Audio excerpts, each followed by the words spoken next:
Hi, this is complete lesson in fluids focused on Edexcel IAL Unit 1 syllabus. See the description of this video, there are all the necessary and useful links related to my other videos are given. Also, by using the playlist of this channel, you can navigate to any required video.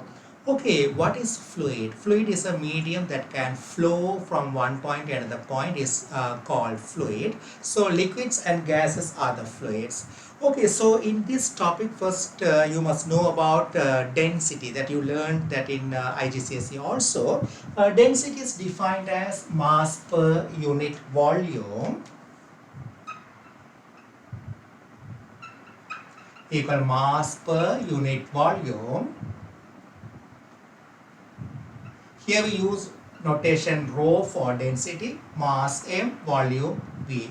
Okay, we can say mass is equal to the volume into density. Normally the unit what we use for density is kilogram per meter cube or gram per cm cube. That's the usual units we use for density. Okay, so here the next thing what you should know is about amount of displaced fluid. When a solid object is kept in fluid, it will displace a volume that is equal to the volume of the object inside the liquid. So related to that, I'll draw a few diagrams, 3 diagrams, and explain about the amount of or volume of fluid displaced by the object. That's very important related to Upthrust Archimedes principle. So that we should know first. Okay, consider two situations where volume of the object is V and it is completely inside a fluid of density rho f. F is the subscription, rho is the density of the fluid, rho f is the density of the fluid. Volume of the object is capital V. The object is completely inside the fluid. Okay, so the volume of the fluid displaced by the object is equal to V because the object is occupied in the region or inside the fluid, the volume which is equal to V. So the volume of the displaced fluid, volume of the displaced fluid, I'll write shortly, equal to V. We know that just now I explained mass is equal to density times volume. So mass of the displaced fluid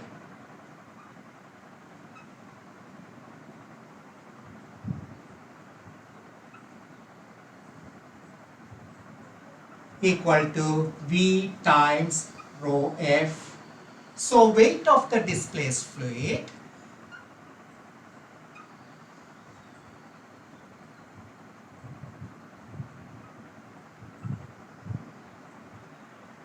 equal to mass into g, so V rho f g. Okay, so in this first diagram, the weight of the displaced fluid is equal to V rho f g. Okay, the second diagram, an object of volume capital V is partially floating or partially inside the fluid of density rho f. So the volume of the object which is inside the fluid is V1. The whole volume of the object is V. The volume of the object inside the fluid is V1. The density of the fluid is rho f. So here the volume of the fluid displaced,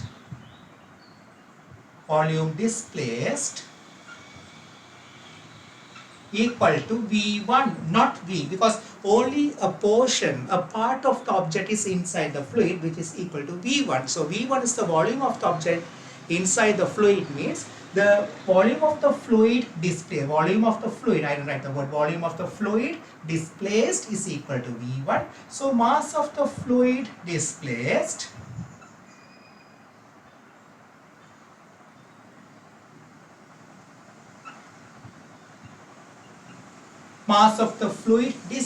is equal to volume of the fluid displaced into density of the fluid.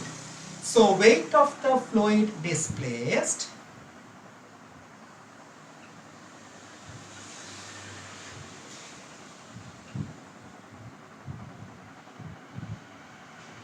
equal to V1 rho f g. Okay, we need this idea, this knowledge when we do questions related to upthrust and Archimedes principle. That's the next topic I'm going to do. But first you must know very basic things. You should be able to find the weight of the fluid displaced or weight of the displaced fluid. I can write weight of the displaced fluid.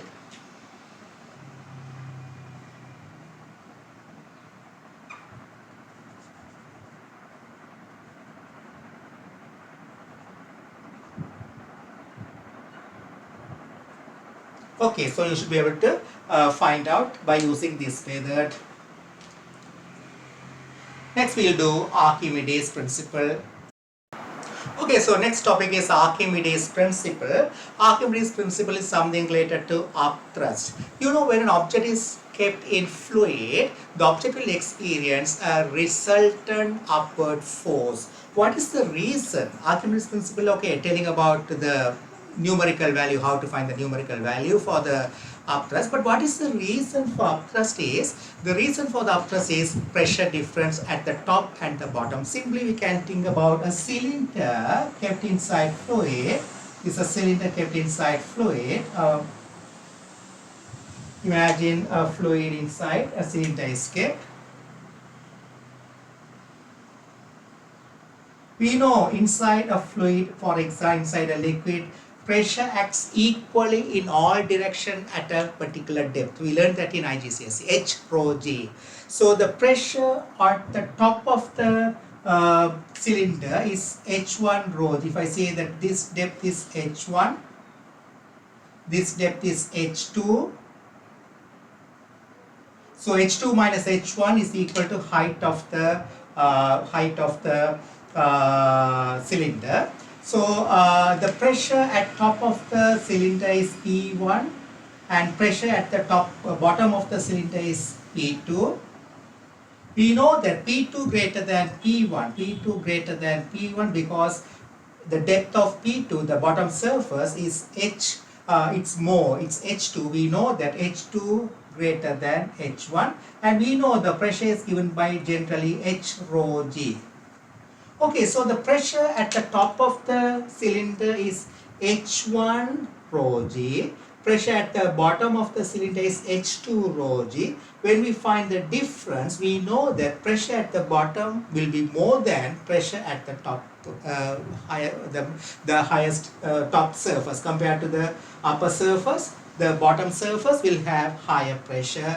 So pressure at the higher bottom surface is larger than the pressure at the upper surface. The resultant force, you know, pressure equal force over area. So the force exerted at the bottom surface will be larger than the force exerted on the top surface or the highest surface. So the resultant force will be upwards. That is the reason for the upthrust. So upthrust is the resultant force acting on an object due to the pressure difference upthrust has a numerical value that could be calculated by using Archimedes principle, but the origin of the upthrust, in case if they ask what is the origin of the upthrust, pressure difference is the answer. Origin of the upthrust, that is a resultant force acting on object immersed in a fluid. The origin of the upthrust is the pressure difference at the highest and the lowest region of the object. Okay, we'll try to get an expression for the upthrust for a uniformly shaped object, a cylinder. So I told the pressure at top of its surface is P1, which is given by H1 rho G. You know, liquid pressure given by H rho G. So P1 is given by H1 rho G. Same way P2 at the bottom of the cylinder, the P2 is given by H2 rho G. So the force F2, the force acting on the force due to the liquid on the top of the surface is given by, you know, pressure into area is the force. So F2 on the top of the surface is given by P2 into A. So H2 substitute H2 P2 into A means H2A rho G. Same way F1, the force acting at the bottom of the surface is given by, for bottom surface of the cylinder is given by, F1 is, that is, F2 is at the bottom, F1 is at the highest position, I told other way. F2 is the force acting at the bottom of the surface, which is H2A rho G. F1 is the force acting at top of the surface, which is H1A rho G. Multiply P1 by A, H1A rho G. The resultant upward force, you know this force F2 is larger than F1 because F2 we know that highest, the H2 is larger than H1, so F2 will be larger than F1. So the resultant upward force is given by F2 minus F1. So that is H2A rho G minus H1A rho G. So take A rho G common, you will get H2 minus H1. We know that H2 minus H1 is height of the cylinder. So H2 minus H1 I can replace by H, that is the height of the cylinder. A is the area of cross section of the cylinder, rho G. You know height of the cylinder into A is the volume of the cylinder. So the resultant upward force is given by F equal, the resultant upward force F is equal to AH into A is the volume of the cylinder into rho is the density of the liquid or fluid into G. So this is V is the volume of the displaced liquid, because the volume of the cylinder is V means the volume displaced by the cylinder is also V. So this is equal to volume of the displaced fluid or displaced liquid into density of the liquid into G. So the upthrust, the upward resultant force is equal to volume of the displaced liquid into density of the liquid into G means weight of the displaced liquid.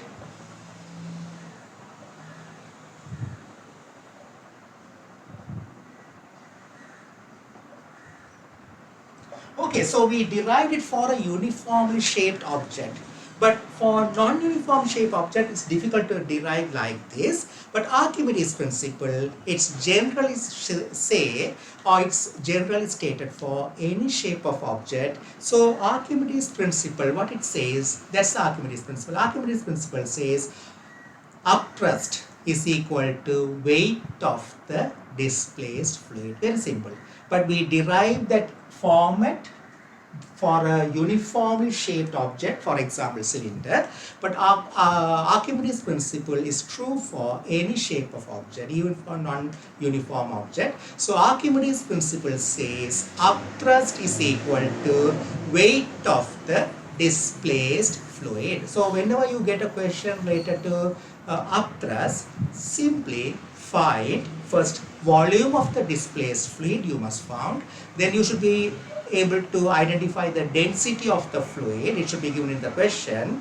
So volume of the displaced fluid into density of the fluid is mass of the fluid into G. That is the weight of the displaced fluid. That's all. That is equal to upthrust. So whenever they ask to state the Archimedes principle, simply say that Archimedes principle says that upthrust is equal to weight of the displaced fluid. If they ask what is the origin of the upthrust, pressure difference between the highest and the lowest surfaces or regions of the object that causes the upthrust. Okay, so upthrust is a force, that's a resultant force acting on object upward direction. So the unit of the upthrust is Newton, SI unit is Newton. Generally it's denoted by capital U. Anyways, that's a normal notation we use, capital U. Okay, I'll use the same diagram what I used earlier. So in this diagram, an object of volume V is kept completely inside a fluid of density rho F. So I already wrote the volume of the displaced fluid will be equal to capital V. So the upthrust, so in this first diagram, upthrust is equal to, I told that weight of the displaced fluid. So weight of the displaced fluid means volume of the displaced fluid into density of the fluid into G. So that is the upthrust. So that is V rho F G is the upthrust. In this one, upthrust is equal to volume of the displaced fluid is V1 times density of the fluid. So we are finding upthrust, that means we are finding weight of the displaced fluid. Why? Archimedes principle says that upthrust is equal to weight of the displaced fluid, that's all. So V1 into rho F into G. That's all related to upthrust.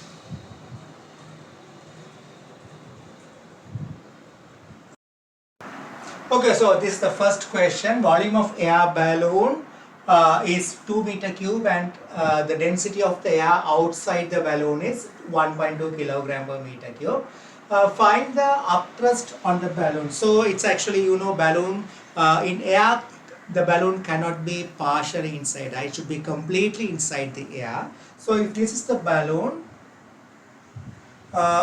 it will be completely inside air. So the volume of the displaced air by the balloon is equal to volume of the balloon. So upthrust is equal to weight of the displaced air. Weight of the displaced air means volume of the displaced air into density of the displaced air into G. Volume of the displaced air is equal to volume of the balloon, which is 2. Density of air is 1.2 kilogram per meter cube into 9.81 Newton. Solve it, you will get the answer, which is equal to 23.5 Newton. That is the upthrust.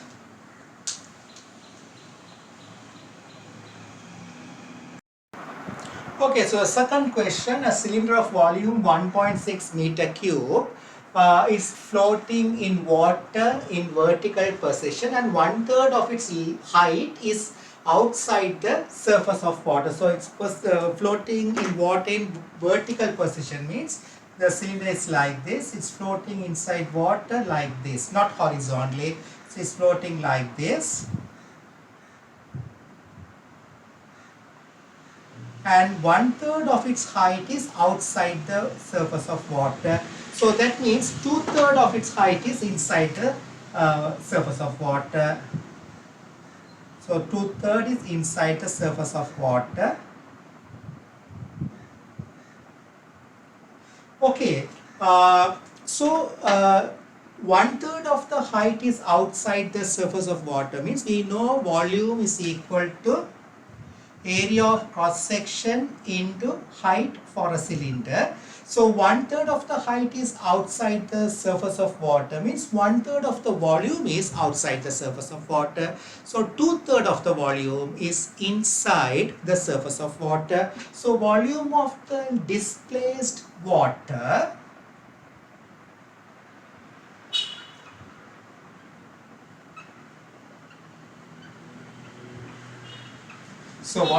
displaced water VW is equal to 2/3. 1/3 outside means 2/3 is inside, 2/3 of 1.6 meter cube. Okay, so now it's simple. Upthrust is the question. Upthrust is equal to weight of the displaced fluid. Here, weight of the displaced water. So what volume of water will be displaced? The volume of water displaced is equal to 2/3 into 1.6 meter cube, where 1.6 is the volume of the cylinder. So upthrust is equal to weight of the displaced water. So volume of the displaced water into density of the water into G. So that will be 2/3 into 1.6 into 1000 into 9.81 Newton. So that will be equal to 10,464 Newton. Approximately we can say 1.05 10 to the power 4 Newton.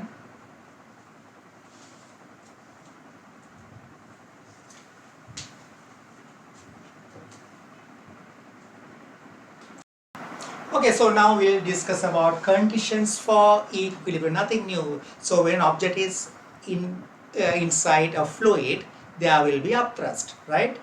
We already learned the conditions for equilibrium under forces. The link for the force I'll give it in the description of this video. I already did that. I already discussed that. Anyway, but here there will be an additional force we are going to consider, that is the upthrust. So we'll analyze like this. First situation, an object is at rest or equilibrium inside a fluid, mostly inside a liquid, such that it is partially floating inside the liquid. So volume of the object is V. The volume of the object inside the liquid is V1. So the volume of the object is V. It's partially floating inside a liquid such that the volume of the object inside the liquid is V1. The whole volume is V. Volume inside the liquid is V1.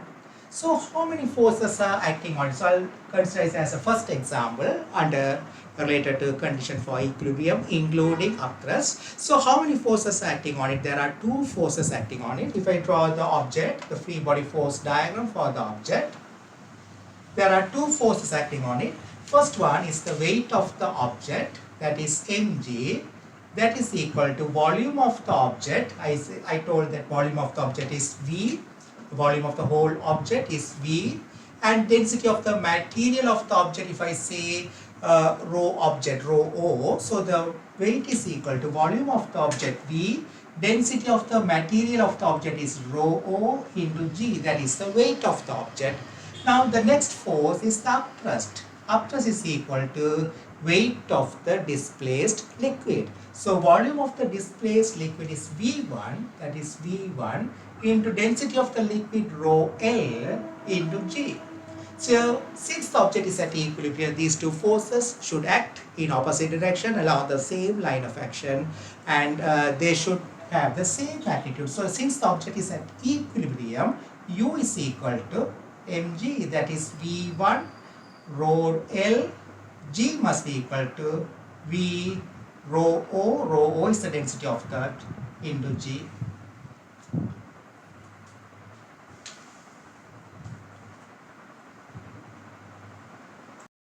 Okay, so second condition, we can consider an object of volume V, the density of the object rho O.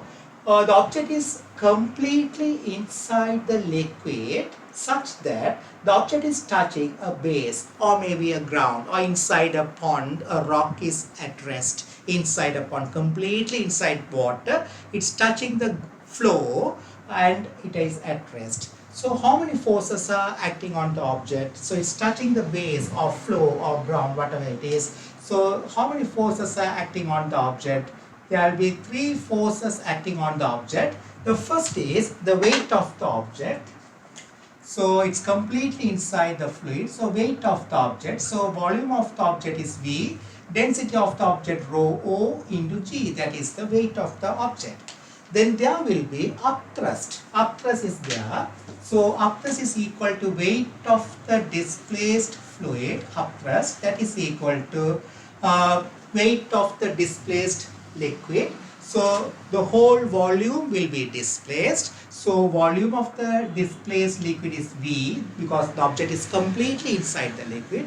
Density of the liquid rho L into G, that is the upthrust. There will be one more force because it's touching the base or ground or flow, whatever it is. There is a solid part, it's touching inside. So there will be a normal reaction also, R. Normal reaction also will be there, same line of action, R.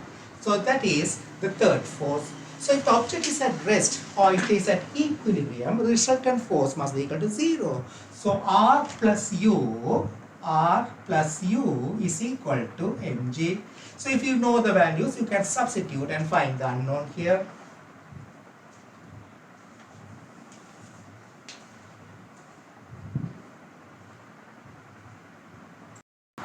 Okay, so we know that the third situation, if the density of the object is lower than the density of the liquid, what will happen? The object will move up and it will float partially outside the surface of water, again surface of liquid. Again I am telling it, if the density of the object is lower than the density of the liquid, what will happen? It won't stay inside the liquid, it will float on the surface of the liquid partially. A portion of the object will be inside the liquid and the balance will be outside the liquid such that it will float. But we can keep the object completely inside the liquid by using a string. This is the string. By using with the support of a string, we can keep the object completely inside. We can pull the object to the inside the liquid by using a string. So how many forces are acting on the object now? If you keep the object inside the liquid, completely inside the liquid with the support of a string, how many forces are acting on it? First one, its weight is acting vertically downward. That is equal to volume of the object, density of the object into G. There will be tension acting downwards.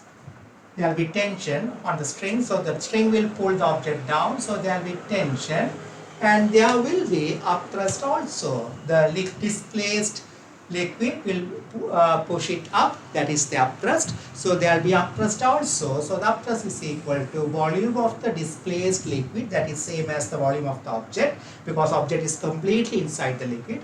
Then density of the liquid into G, that's the weight of the displaced liquid. So if the object is at rest, the resultant force must be equal to 0. So U is equal to T plus mg. Mg is the weight.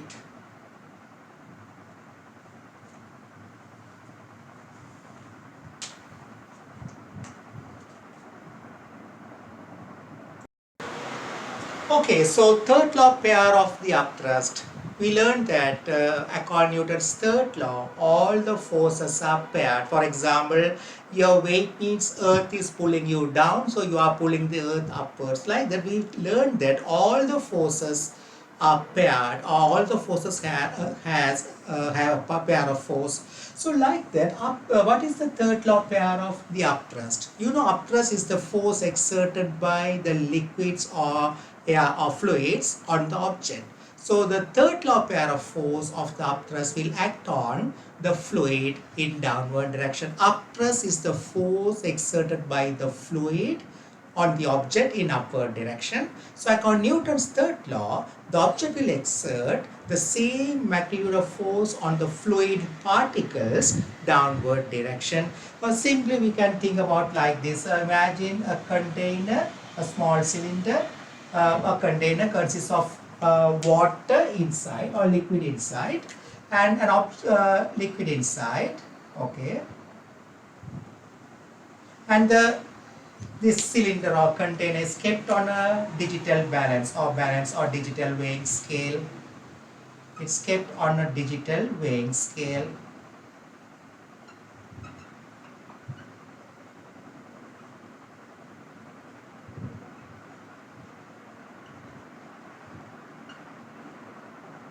Okay, so there will be a reading that is equal to total weight of the container and the liquid. Say this is water easy, so the water. So that will be equal to total weight of the water and the container will be displayed on the digital weighing scale. Okay, now if I immersed a solid object completely inside it, so completely inside a solid object is kept with the support of a string, because imagine it's not touching the base, but it's kept inside such that it's supported to a ceiling or some other support. So this is a string, this is a string.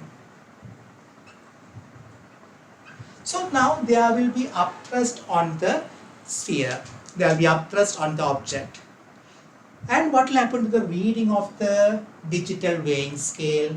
The reading of the digital weighing scale will increase, and what is the amount of increase in the reading? That is equal to upthrust on the object.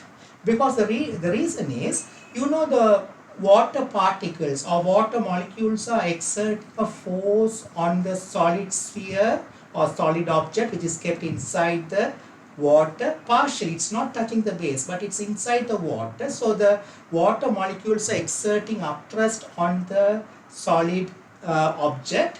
So according to Newton's third law, the solid object will exert the same magnitude of force, which is upthrust, downward direction. So the water molecules will move down and push the base of the container. So the reading will increase. The amount of increase in the reading is equal to upthrust acting on the solid object which is kept inside the liquid.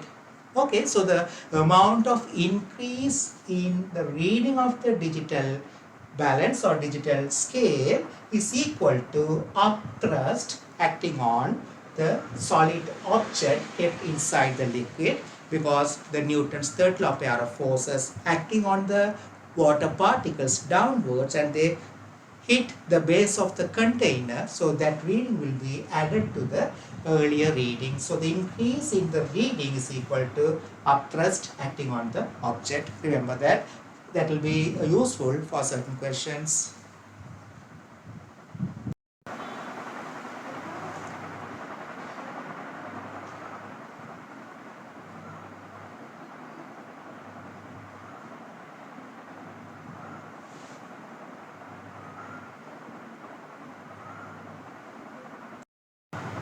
Okay, so third question, a solid sphere of volume 0.08 meter cube is completely inside water and resting on the base of the water tank. Density of water is 1000 kilogram meter cube, and the density of the material of the sphere is 1200 kilogram per meter cube. Find the normal reaction exerted by the base on the sphere. Okay, so the sphere is resting on the base like this. So how many forces are acting on the sphere? There will be weight, that's the weight of the sphere. Then there will be normal reaction and upthrust. So there will be normal reaction, the same line, normal reaction, and there will be upthrust also. Okay, we need to find both mg and u because they are not given.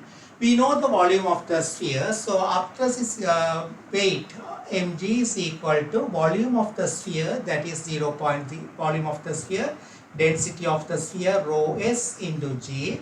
0.08 into density of the sphere is 1200 into 9.81 Newton. So that will be equal to, weight is equal to 941.8 Newton. Then upthrust is equal to volume, weight of the displaced water. So the same volume will be displaced, density of water into G. So volume is same as 0.08 because it's completely inside water. Density of water 1000 into 9.81 Newton. So that will be equal to 784.8 Newton. Since it's at equilibrium rest, R plus U equal to mg.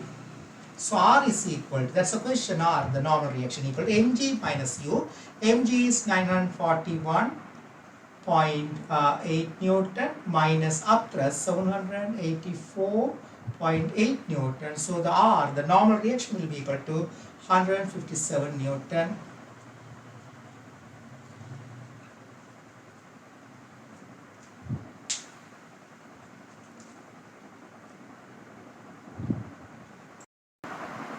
Okay, so fourth question, a cylinder of volume 1.2 meter cube and density, it's a solid cylinder, no hollow, no cavity inside, that's the way we are doing it.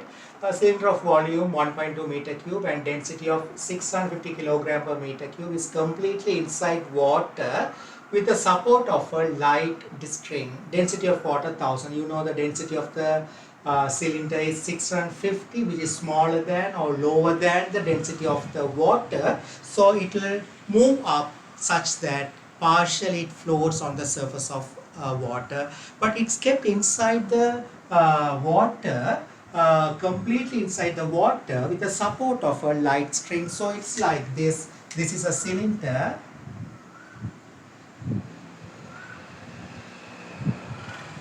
It's attached to base of the water tank or whatever it is. So it's completely inside the cylinder. It's completely inside water, even it has lower density because there is a string supporting it. Okay, if we think about the free body force diagram, the forces acting on the cylinder.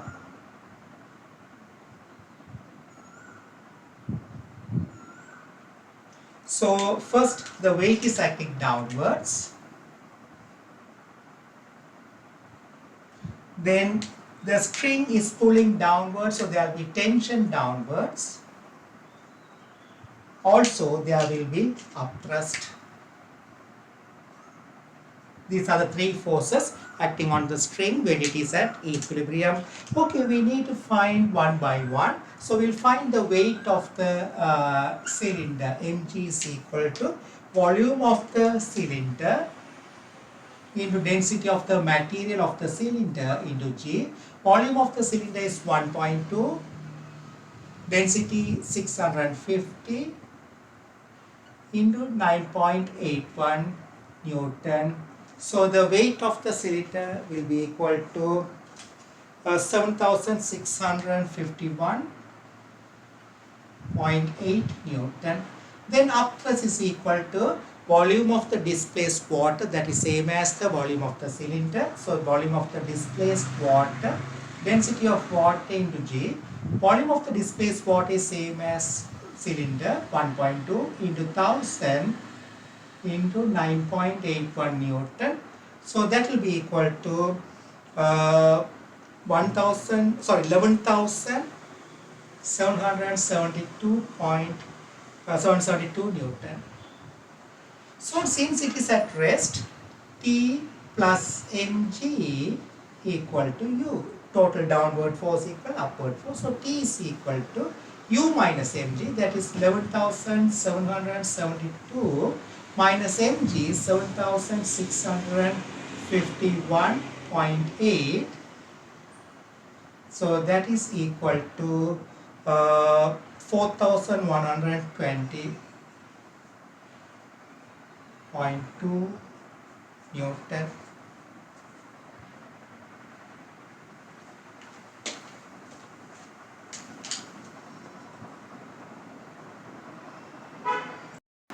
Okay, second part, when the string snaps, find the initial acceleration of the cylinder. So if the string snaps, it will move up, is it?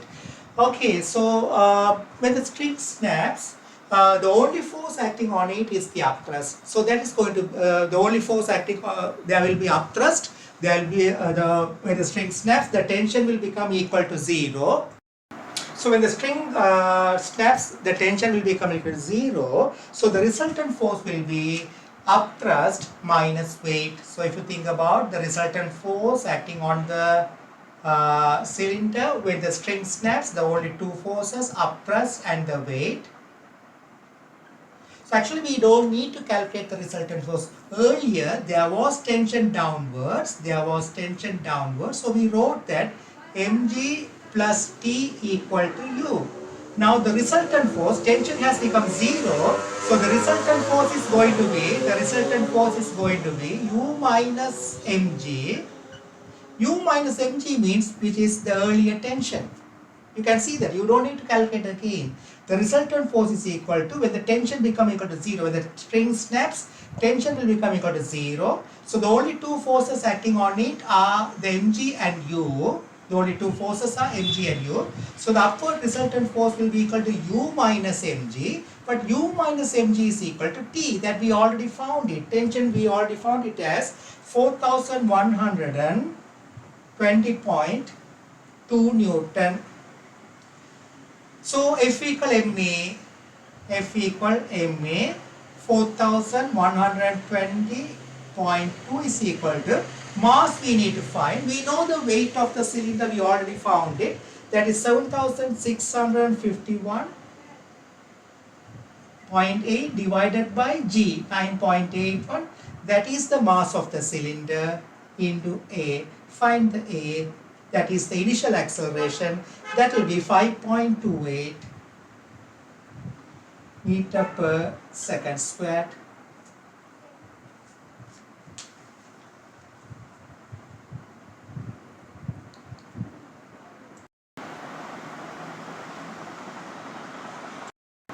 Okay, so the fourth question, I wrote it shortly, but you can understand, I think.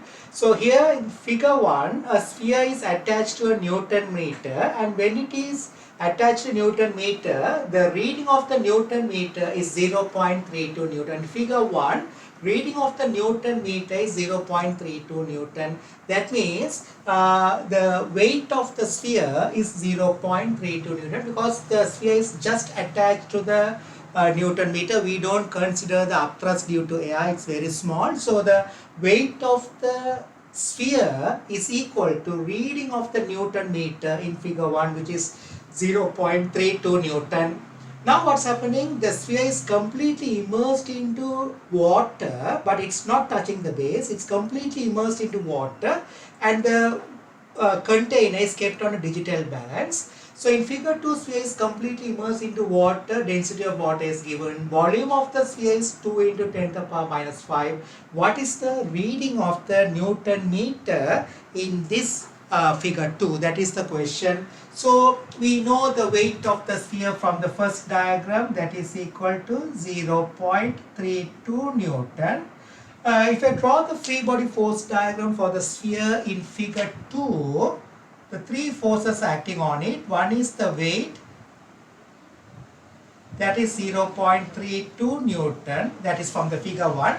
There is upthrust, we need to find it, and there will be tension from the string. That tension is the reading of the Newton meter. I explained that in my lesson related to forces. When you attach an object into the spring balance or Newton meter, the reading of the Newton meter is the tension exerted on the spring of the Newton meter. So if I find the T, that will be the reading of the Newton meter in figure 2. That is the question. Find the reading of the Newton meter in figure 2. Okay, so we'll find the upthrust first. Upthrust is equal to weight of the displaced water. Volume of the displaced water equal to 2 into 10 to the power minus 5 into density of water into G. That is 2 into 10 to the power minus 5 into 1000 into 9.81 Newton. So upthrust will be equal to 0.196 Newton.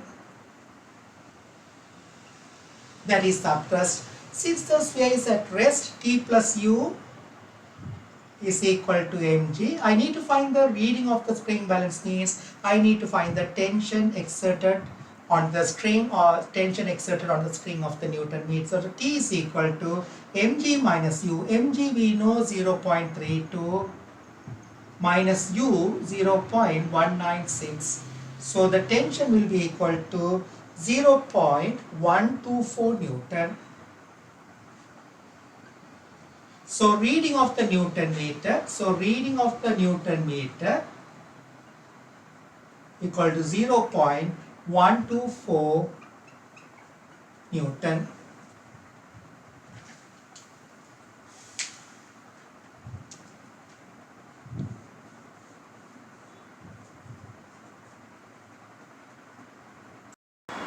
Okay, second part, initial reading of the sphere digital balance is 0.25 Newton. So that means before the sphere is immersed into water, the reading of the digital balance, that is the weight of the water and the container together. So that's the reading, that is 0.25 Newton. Find the reading of the digital balance when the sphere is immersed into water. So after you immerse the sphere like this, what is the final reading of the digital balance? So I earlier told the third law pair of the upthrust will act on the base of the container. So that will also be added with the initial reading, or we can say increase in reading is equal to upthrust. So the new reading of the digital balance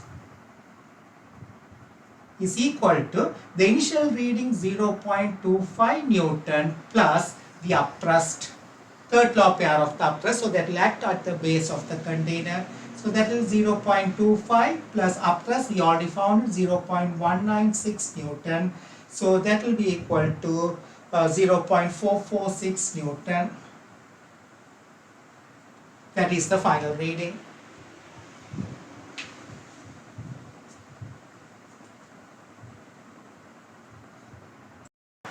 What we discussed is the fifth question. I put it fourth question, this fifth question. Okay, so this is one of the past paper question at Edexcel IAL, but I changed it shortly.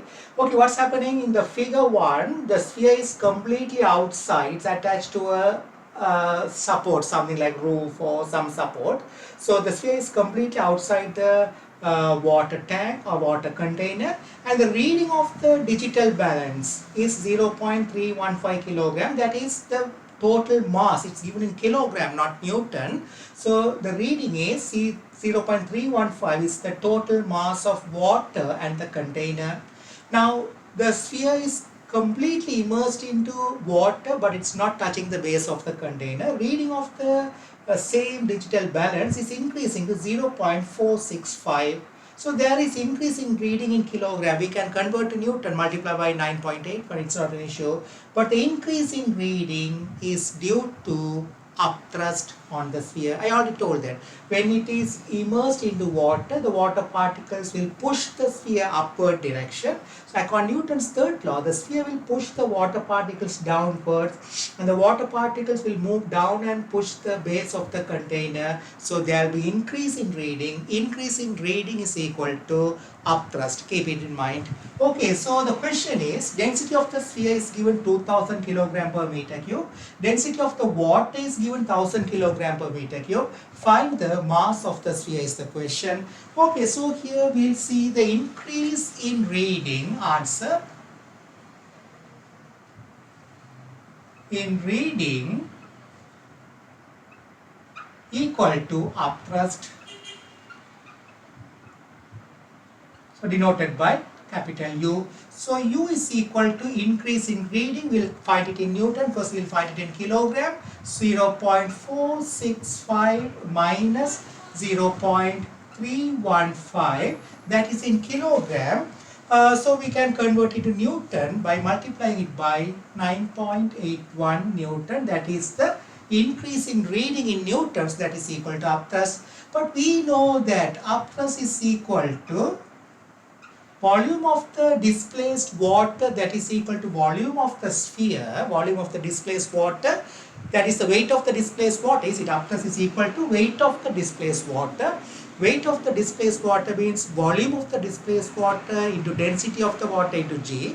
Volume of the displaced water is same as volume of the sphere because sphere is completely inside the water. So that is volume of the displaced water, that is volume of the sphere into density of water into G, that is the upthrust, and you know the value of it. Density of water we know 1000 given, G is given. So therefore we can say V into 1000, that is rho W into 9.81 is equal to 0.465 minus 0.315. That's the change in or increase in mass or increase in reading into 9.81. 9.81 will get cancelled. Find the volume of the sphere.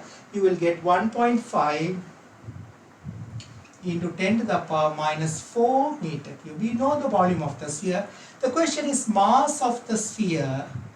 Mass of the sphere is volume of the sphere into density of the sphere, rho s. So that is 1.5 into 10 to the power minus 4 into density of the sphere is 2000. This much of kilograms. So the final answer is 0.3 kilogram. That is the mass of the sphere. That's the question.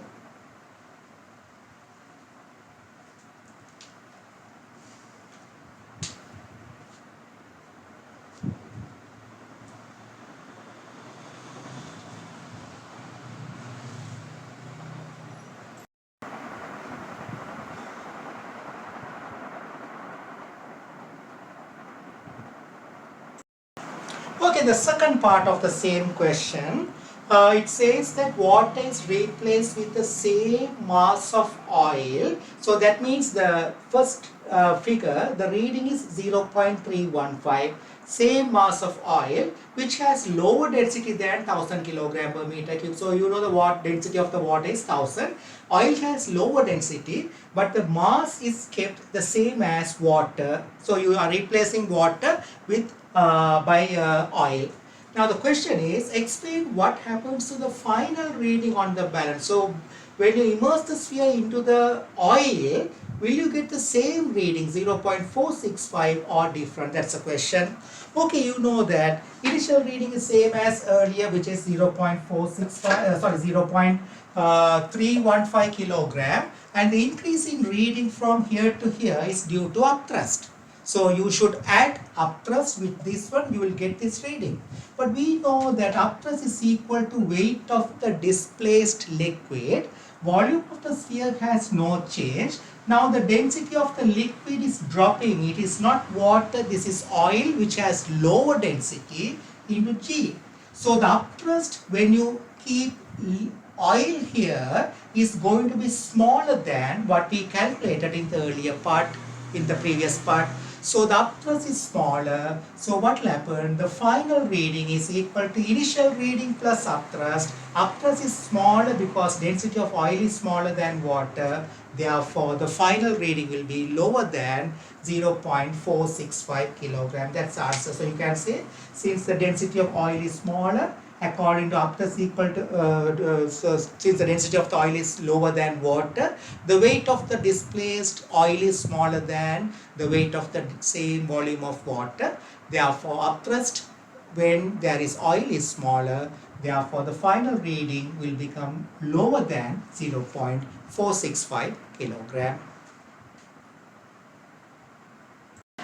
Okay, so the 8th question, a straw is sealed and weighted at the bottom. So there is a small weight attached to the straw. The test tube is filled. This the test tube is filled with water. So this is the test tube.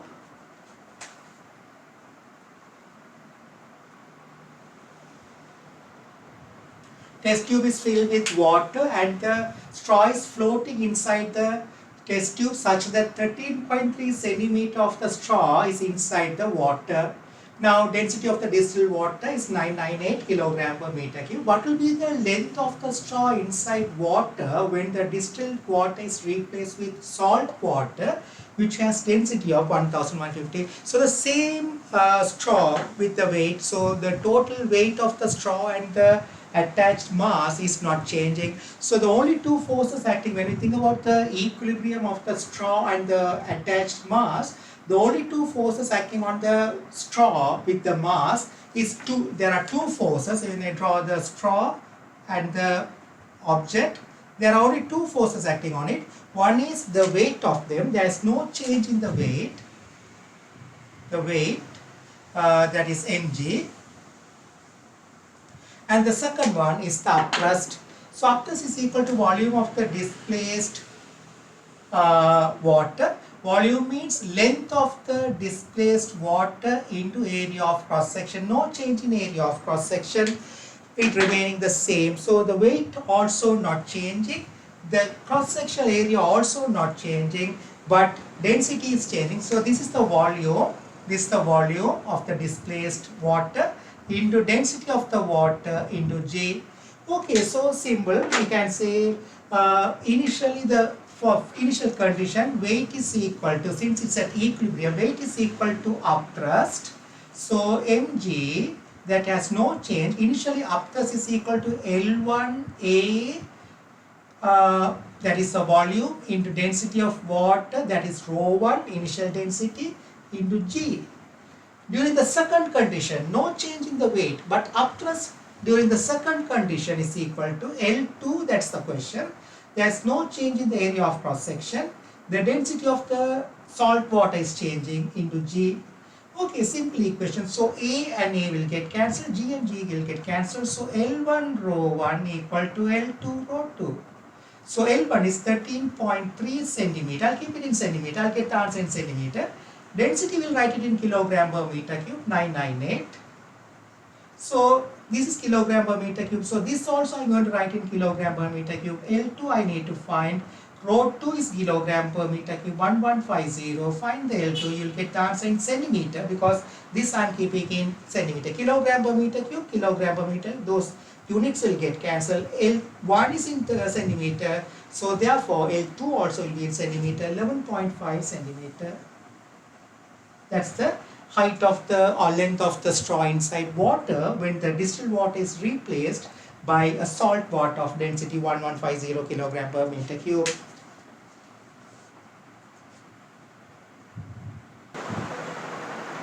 Okay, so this is the ninth question. So they are a uniform solid cylinder. That means there is nothing hollow inside, no cavity inside. The whole cylinder is made of solid.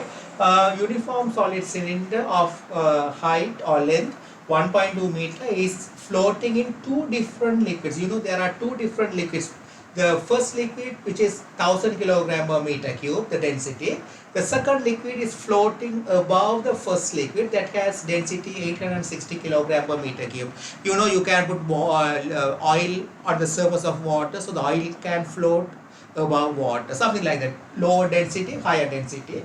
So two different liquids. So the cylinder is floating such that 0.8 meter of its height is inside the first liquid and height of 0.3 meters inside the second liquid and 0.1 meter of the cylinder is outside the liquids. So it's floating like this, and area of cross section of the cylinder is 0.2 meters squared. The question is find the density of the cylinder. Okay, so here we know the normally so far this type of question never appeared with two different liquids, but anyway both liquids are exerting upthrust because they are in both liquids. The cylinder has occupied a certain volume, so there is displaced liquids because of the cylinder in both liquids. So the first liquid will exert an upthrust U1, the second liquid will exert an upthrust U2, both will be upward direction. So the three forces acting on the cylinder: upthrust U2 due to the first liquid, upthrust due to the second liquid, and the weight of the cylinder downwards. So total upward force U1 plus U2 must be equal to weight of the cylinder mg. So U1 is equal to V1 rho 1 g. V1 is the volume of the cylinder inside the first liquid. V2 rho 2 g, that is U2. V2 means that's the volume of the cylinder inside the second liquid. Rho 2 is the density of the second liquid, is equal to mg. So all the g will get cancelled. So V1, what's the volume of the cylinder inside the first liquid, which has density 1000 kilogram per meter cube, is area of cross section into height. So the area of cross section is 0.2 into the height inside the first liquid is 0.8. So all the g's got cancelled. Into rho 1 is 1000 plus V2, the volume inside the second liquid is, the height is 0.3, area of cross section is 0.2. So 0.2 into 0.3 is equal to m. So find the mass of the cylinder, that is equal to 211.6 kilogram. What's the volume of the cylinder? The whole volume of the cylinder V is equal to total height 1.2 meters into area of cross section 0.2 meters squared. So the total volume of the cylinder is equal to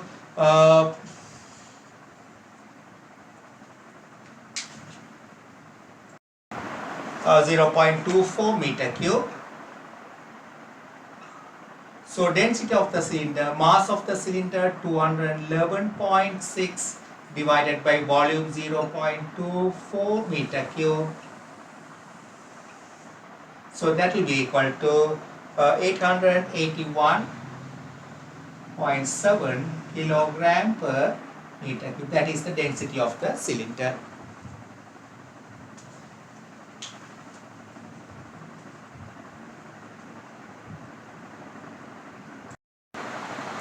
Okay, so the next topic in fluids is fluid movement. Okay, so when we think about motion of fluid, it can flow in two different ways.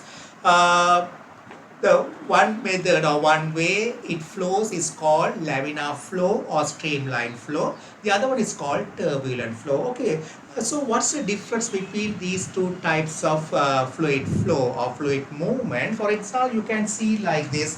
When you open a tap, so say just a tap like this, something like this, a tap. When you open the tap, you can see water comes out through this, and if you open the tap little bit, the water comes like a nice stream like this.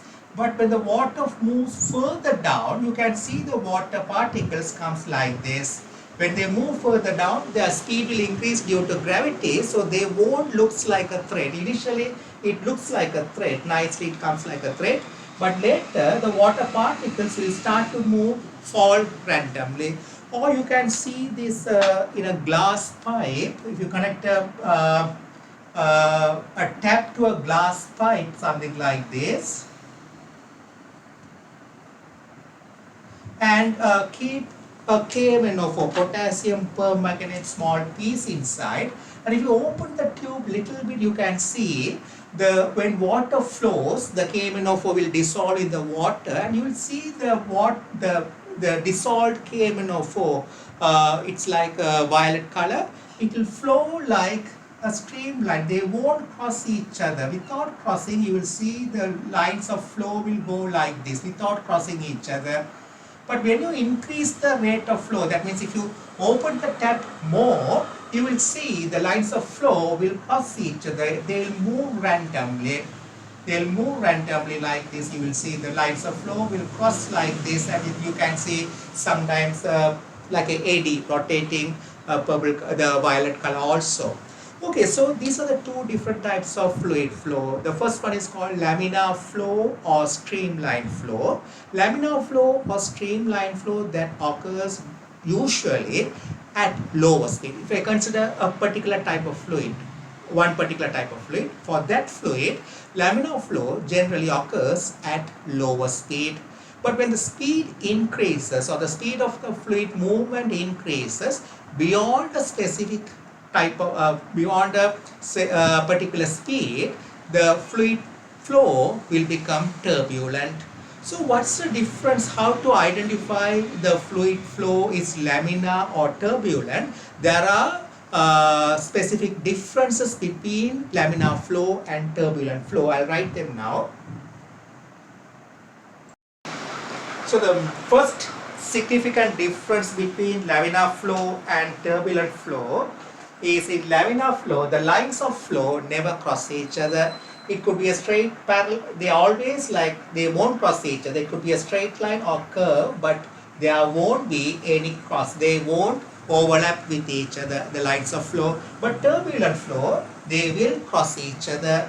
But there could be eddy. Eddy means rotating fluid current. Rotating current also could be there during turbulent flow, but it's not always. But if there is turbulent current, that means if there is a eddy current, that means it's a turbulent flow. Laminar flow won't have any eddy current.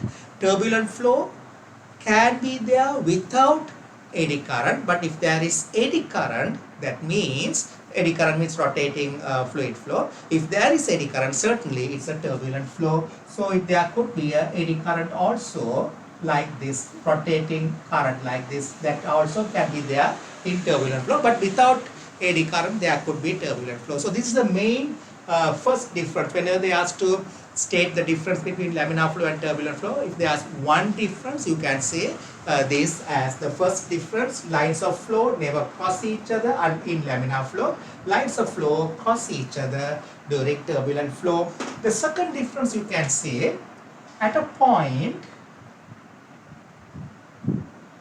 the velocity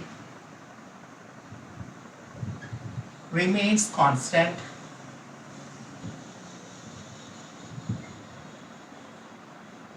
At a point, carefully note that at a point, that means during laminar flow, when you consider two different points, they can have different velocity. Two different points can have different velocity, but at a point, the velocity, that means including the magnitude and the direction, both remains unchanged or constant. But when you consider turbulent flow, velocity at a point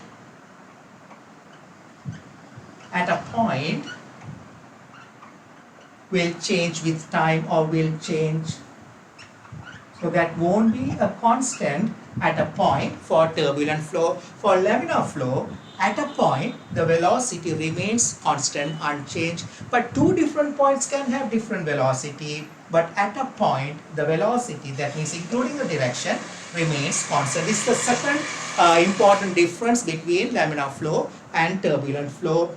The third difference we can say, at a point the pressure, the fluid pressure or the liquid pressure remains constant. The pressure remains constant.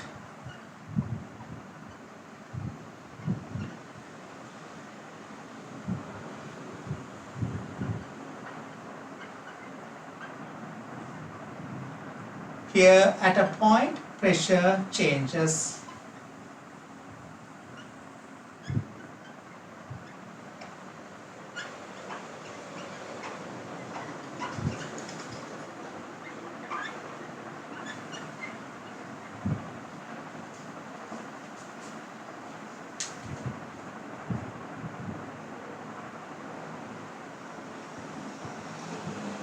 Fourth one we can say, laminar flow, when objects move in fluid they experience drag force. We say drag force or friction, but we don't use the word friction, drag force. So during laminar flow, when object moves in fluid or when object is at rest and if the fluid moves around it, if the fluid flow is laminar around an object, the drag force will be lower.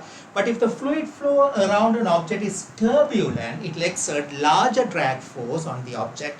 Say for example, when you are designing a vehicle, the air flow around, if it is like a car or bus or whatever it is, like a racing car, the shapes are different because the air flow around it must be laminar, because the drag force should be reduced to reduce the fuel consumption. So same way you can see the fighter planes, they have a specific shape because they fly at very high speed. Like that boat, fast boat, they have different shapes because the water should flow around the boat at very high speed and it should be laminar flow to reduce the drag force. So simply you can say when the fluid flows around an object in laminar, the drag force will be comparatively lower. If the fluid flow around an object is turbulent, the drag force will be larger. That also we can see as a difference, but better. The first two are the good examples for the difference between laminar flow and turbulent flow.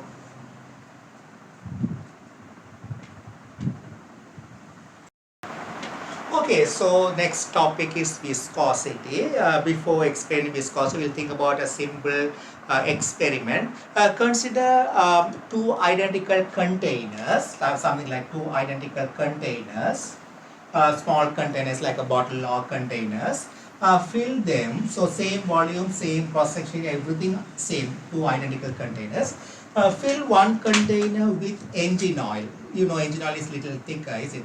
Fill one with engine oil and fill the other one with same amount of water and pour them out at the same time. You will see the water, this is water, this is engine oil. You can see the water will flow out of the container quickly and container will become empty, but engine oil will take reasonably longer time to completely pour out of the container. Also, you can compare the same way water and honey. You know, honey is little thicker. They are also, if you pour both at the same time, the water will come out out of the container quickly, but honey will take longer time. So that means the amount of flow or the rate of flow out of the container is different for different liquids. We can compare, or you can compare like this, engine oil and water, both you can put small hole at the bottom of it. You can just simply compare, put same identical size of small holes at the bottom of the container and you fill them and let the liquids drain out of the containers. You can see the water will quickly flow out of the container, but engine oil will take reasonably longer time. And also, if you put same amount of engine oil and water on the flow, imagine you put quickly take two containers, fill it with one container with engine oil, the other one with water. Just quickly pour them on the floor. So if you pour them on the floor like this is engine oil and water, same mass or same volume. What will happen? Water will spread out quickly. Water will spread out quickly, but engine oil will take longer time to spread on the flow. So that means the rate of flow is different. Okay, so why is it like that? This is a completely a new property, complete a new factor that decides the rate of flow, or there's a property fluid has that resists or oppose the flow.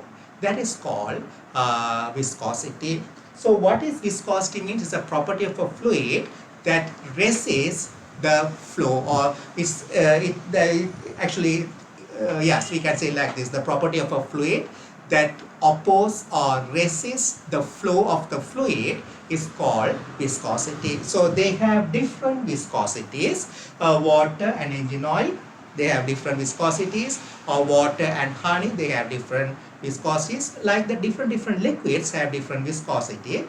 That's the reason the rate of flow or the amount they spread out is different. So what is viscosity means? It's a property of a fluid which can resist the flow is called viscosity. The property of a fluid that resists or that can resist or oppose the flow is called viscosity. Okay, so the property of the fluid that resists or opposes the flow of the fluid is called viscosity. The measurable quantity or the factor that decides the viscosity is called coefficient of viscosity. So numerical value is given for is in the form of coefficient of viscosity. So the coefficient of viscosity gives the numerical value for the viscosity. Is a property. Viscosity is a property, but coefficient of viscosity is the measurable quantity of viscosity. But sometimes in the books they say viscosity and coefficient of viscosity the same way. It's not an issue, but the measurable quantity is the coefficient of viscosity. Okay, so coefficient of viscosity is the factor that decides the viscosity.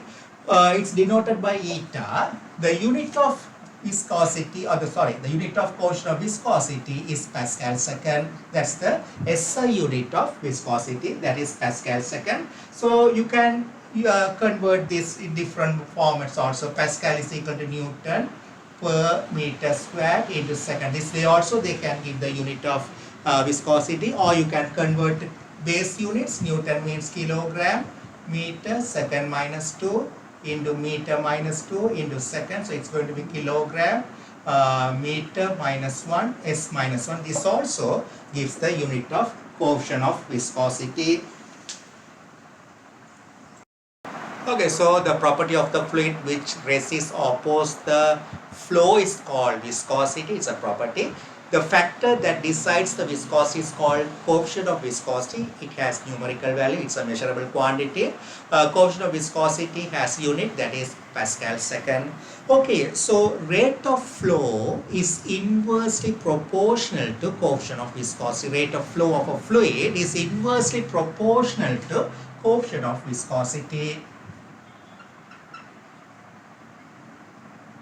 Inversely proportional to coefficient of viscosity. So a fluid that has larger coefficient of viscosity will have lower rate of flow. So actually I told that earlier, engine oil and water. Engine oil takes longer time to flow out of the container. That means engine oil has larger coefficient of viscosity compared to water.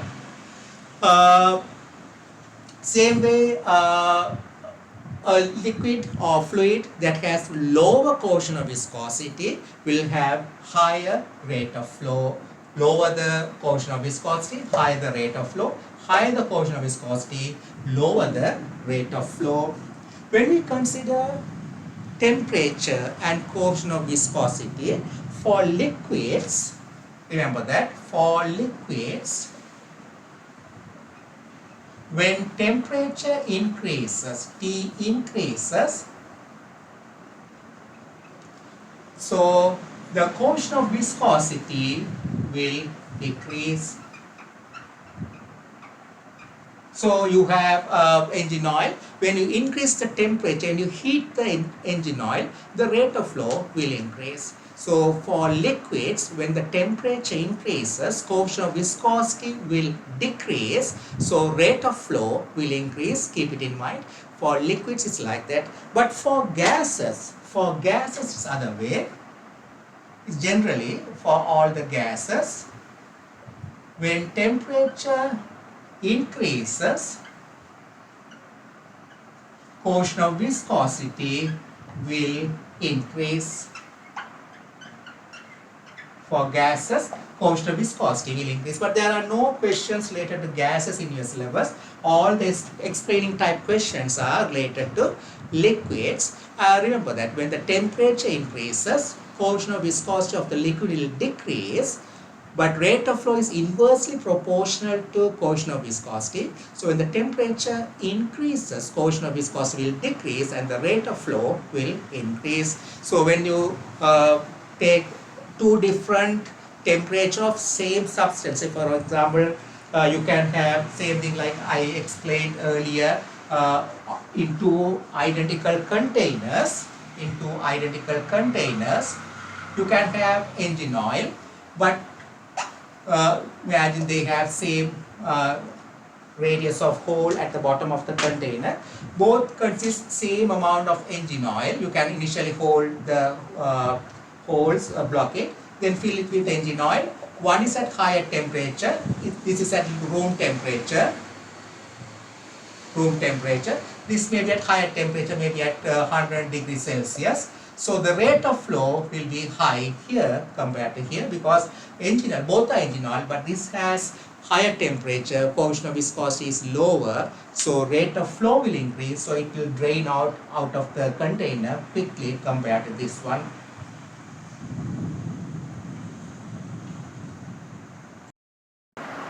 So there were questions in the past paper related to this viscosity or coefficient of viscosity, explaining type questions. This is one of the past paper questions. I'll read the question. I'm not writing it. It's an Edexcel past paper question.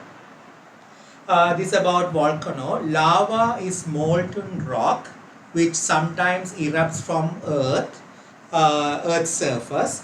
As the lava cools, volcanoes forms. The shape of the volcano is determined by the flow rate of the lava. The graph below shows how the viscosities of the two type of lava vary with temperature. So actually it's a coefficient of viscosity, but they are using the word viscosity. It's okay, property. So for rhyolite lava, is higher viscosity than basalt lava, and the temperature increases, both decreasing. So when they cool down, you know that for both the viscosity is increasing when the temperature decreases. Okay, then they are giving two diagrams. The diagrams below shows the shapes of two typical volcanoes. Both types of lava are at the same temperature as they reach Earth's surface. The shield volcano is formed from basalt lava, and the cone volcano is formed from rhyolite lava. Use the information in the graph to explain the shape of each volcano. It's a 4-mark question. So what's the answer? 4 marks. What should be the answer? Yes, we can say like this. The first mark we can tell, generally based on the graph, we can say the viscosity of rhyolite is greater than viscosity of basalt. We know that. Anyway, it's given in the graph. Then we can say for both, when temperature decreases, viscosity is increasing. That second mark is given for that. Then we can say, since the viscosity of rhyolite lava is greater than basalt lava, the rhyolite lava has less rate of flow and it forms cone volcano.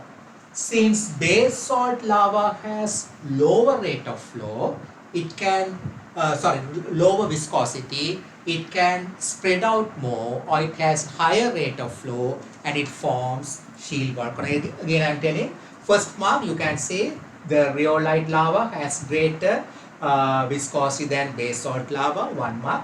Then we can say when the temperature decreases, both viscosities will increase. Then third mark we can say, since the rhyolite lava has higher viscosity, its rate of flow is lower. Since the rate of flow is lower, it will not flow much and it will form a cone volcano. Since the base salt lava has lower viscosity, it can flow before it solidifies. It has lower viscosity, it can flow, it has higher rate of flow, and it can form a shield volcano before it solidifies. That's the answer you should say related to this question. Okay, we know when object moves in fluid, the object will experience drag force called viscous drag. The drag force is due to the viscosity of the fluid. Normally, higher the speed, greater the drag force. Even for solid, it's like that. But in viscosity, normally, when an object moves in a viscous medium, that in a fluid, when the speed of the object increases, drag force will increase. That's a general term. But if the object is a spherical shape object, if the object is a sphere and the fluid flow around it is laminar, there's a law called Stoke's law is applicable. So this is about the drag force acting on a moving sphere in fluid. If the fluid flow is laminar around the object, then the viscous drag force acting on the object is given by, on the sphere is given by F equal 6 pi eta RV. So to use this equation, Stoke's law, this is called Stoke's law. So to use this equation, Stoke's law, this equation is the Stoke's law. So to use this equation, there must be two conditions. First, the object must be a sphere. The first condition, the object should be a sphere or spherical shape object. Second thing, the fluid flow around the sphere must be a laminar flow.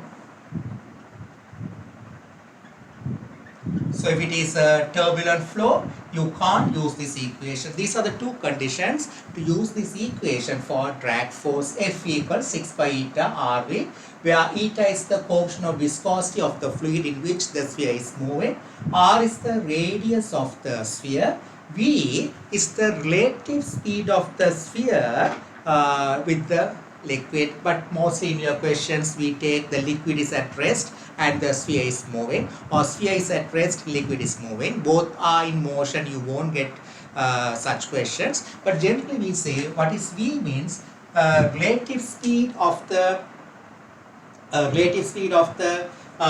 sphere, or speed of the sphere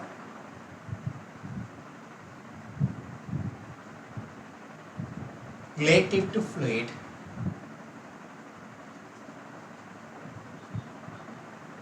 If both are in motion, we need to consider the relative velocity, but I don't think you will get such question. In your syllabus, mostly the fluid is at rest and the sphere is in motion. So the speed of the sphere is same as the speed of the sphere related to fluid also. That's the way in your syllabus. 6 pi eta RV is the drag force. We can use it only for spherical shape object when the fluid flow around it is laminar.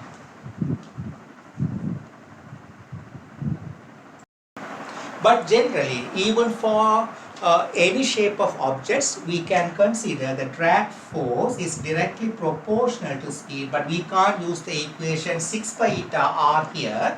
Even for random shape object, most probably, when the speed increases, drag force will increase for any shape of objects, but only for spherical shape object, 6 pi eta R, that part we can use only for spherical shape object. Okay, so show that the equation F equals 6 pi eta RV is homogeneous with respect to its unit. So both sides should have the same unit. So we know that unit of F, Newton, unit of 6 we don't need, pi is a constant. So anyway, we'll see 6 pi eta RV. So 6 pi has no unit. Eta Pascal second into radius is meter. This is meter per second. So here you can see meter, meter squared. This is S minus 1. So it will become Pascal. Second minus will get cancelled. Pascal times meter square. Pascal means Newton per meter square times meter square. Per meter square will get cancelled. You will get Newton. So unit of F also Newton. Unit of 6 pi eta RV also Newton. So it's a homogeneous equation.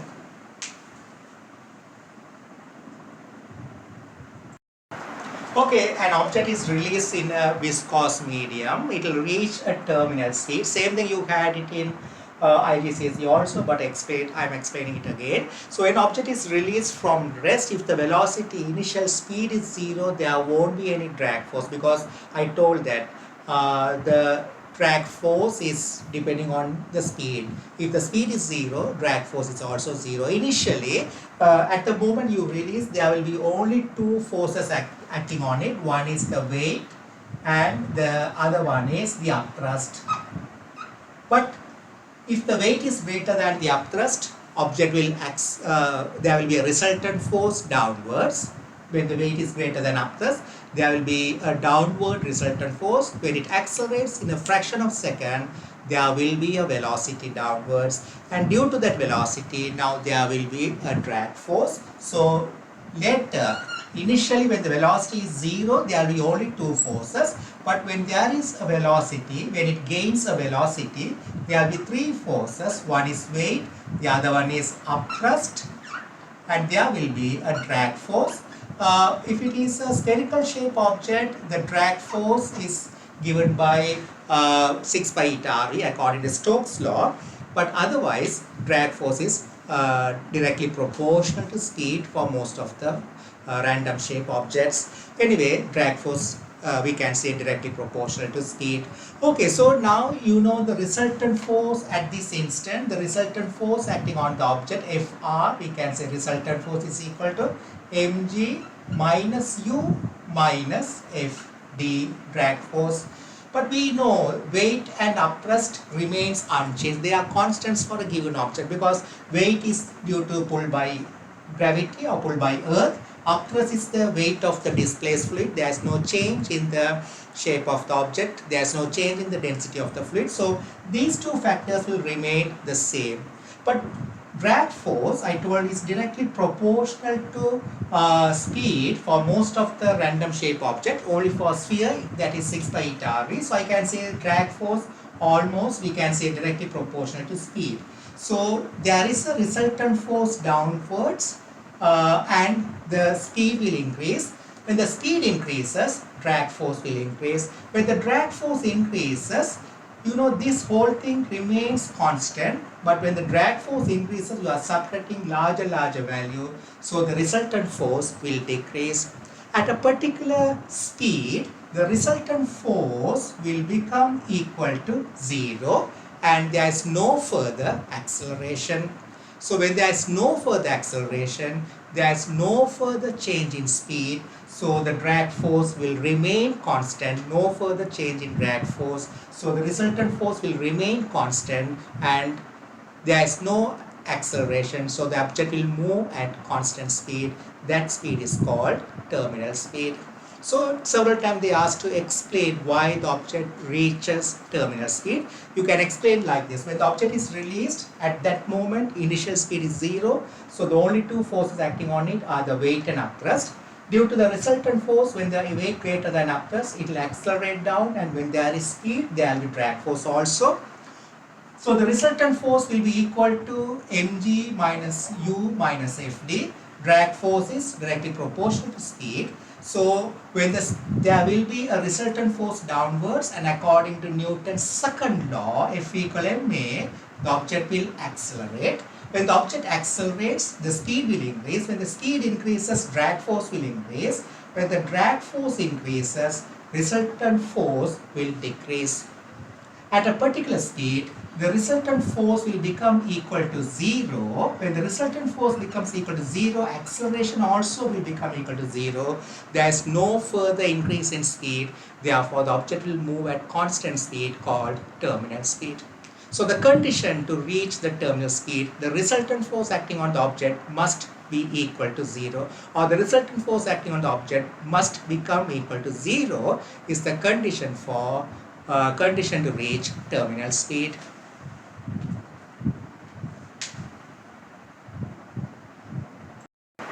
When a sphere moves through a viscous medium downwards, the object is moving down, though it's falling down, motion is downward direction. Okay, so there we can say the weight of the object is equal to, it's a sphere of radius r, means the volume is given by 4 by 3 pi r cube. Density of the material of the sphere is rho s. So this is volume into density is the mass into g. Upthrust is equal to weight of the displaced fluid. Already we learned that. So that is 4 by 3 pi r cube. Rho f is the density of the fluid surrounding the sphere into g. The drag force is given by Fd is equal to 6 pi eta r v. So we know that at terminal speed, so the resultant force at any instant Fr is equal to, is accelerating down, so mg minus u minus Fd. So at terminal speed,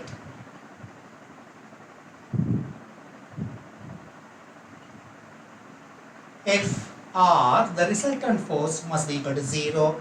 Therefore, mg minus u minus Fd must be equal to 0. Substitute these quantities, that is 4 by 3 pi r cube rho s g minus 4 by 3 pi r cube rho f g minus 6 pi eta r vt. Vt stands for terminal speed equal to 0. Okay, your all questions related to calculations related to terminal speed, you must start from here. You have to use this. If they give the volume instead of 4 by 3 pi r cube, you can use the volume given. Otherwise, if the radius is given and volume is not given, you must use 4 by 3 pi r cube rho s, 4 by 3 pi r cube rho f g for the upthrust, and 6 pi eta v for the drag force. So you should show all these workings in the calculations, and you must start with this equation and show at terminal speed Fr equals 0. Then you will come to this point. Most probably they will ask to find the terminal speed. All of the quantities will be given: radius, density of the sphere, density of the fluid, coefficient of viscosity of the fluid, everything will be given, and mostly they ask to find the terminal speed. So you must use this equation, but you can't use this equation directly. You must start from here and write everything. You will get marks for that. Okay, so if it is a numerical calculation, you can find the Vt from this equation by substituting the given quantities. But better remember, if you solve this, I don't want to show how to solve it. Very simple. R cube, you can divide the whole equation by r. So there will be r squared, r will cancel. Then pi will get cancelled. You can divide the whole equation by 2, because 4, 6 and multiply by 3. But finally you will get an equation. If you solve it, you don't need, but I want to give a conclusion. When you solve, you will get an equation Vt equal to 2r squared g rho s minus rho f over 9 eta. You will end up with this equation if you solve and get the terminal speed as a subject. But better to remember that for a given fluid, Vt, the terminal speed, is directly proportional to r squared. Say for example, if you drop two different spheres made of same material, so the rho s is the same, two different spheres are dropped. So imagine there's water on the surface of water, two different spheres, but they have different radius. They are dropped at the same time. they are made of same material, they can ask which of these sphere will reach the bottom first. So there you can see the larger the sphere, greater the radius. So the terminal speed is directly proportional to square of the radius. So the larger sphere will have larger terminal speed. Therefore, it will reach the bottom. It will accelerate for a longer time and reach higher speed, and it will reach the bottom first. The larger sphere, which has larger radius, will reach the bottom first. You can give explanation like this. So better remember, for a given viscosity, if the two or different objects are made of same, different spheres are made of same material, so rho is the same, then terminal speed is directly proportional to square of the radius. Also remember that when there are when we consider different viscosities, fluids with different viscosity, we are dropping same size, same material spheres in different fluids, they have different viscosities. There we can see the terminal speed is inversely proportional to coefficient of viscosity. That means when you drop a sphere in a particular medium that has lower viscosity than another medium, where the lower viscosity medium, the terminal speed will be higher for the sphere and it will reach the bottom quickly. So you can remember these conclusions obtained from this equation.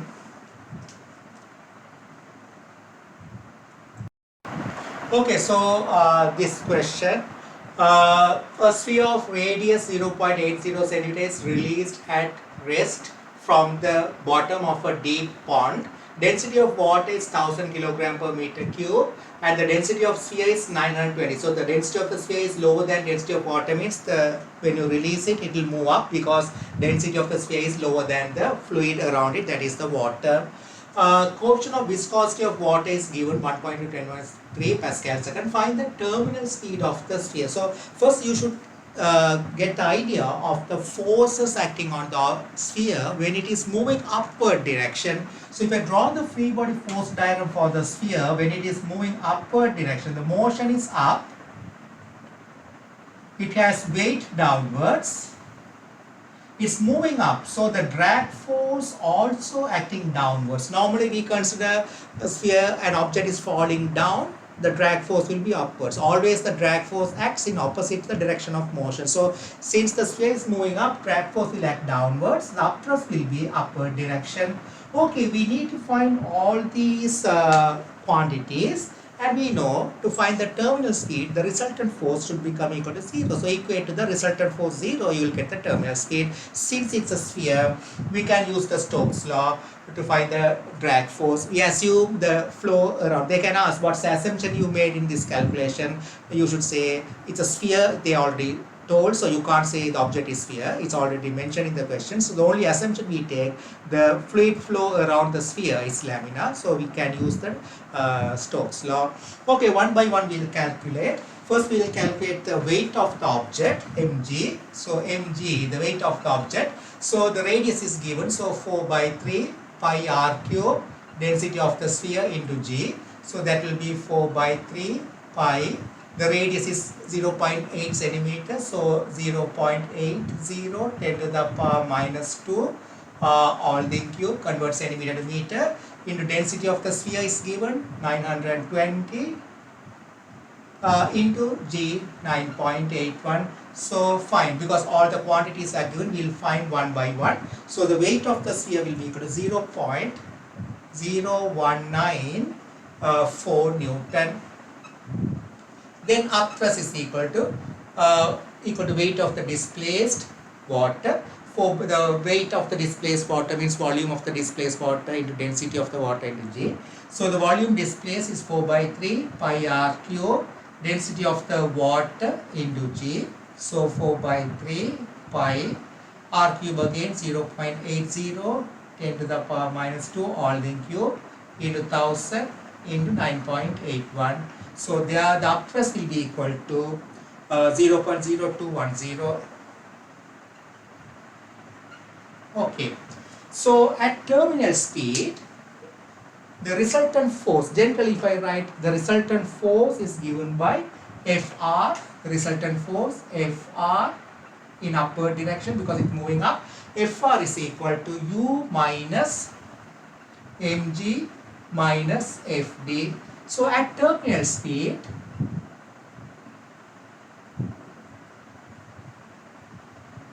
resultant force must be equal to 0, and we know we can use the Stoke's law. So we'll substitute. So that means U minus mg minus Fd equal to 0. U we know that 0.0210 minus mg we know 0.0.0194 minus 6 pi eta Rd, 6 pi eta is given 1.2 10 to the power minus 3 into radius is given 0.80 centimeter. So 0.80 into 10 to the power minus 2 into terminal speed Vt equal to 0. That's all. So solve it and get the value of Vt. So Vt, the terminal speed, will be equal to 8.84 meter per second. That's the terminal speed.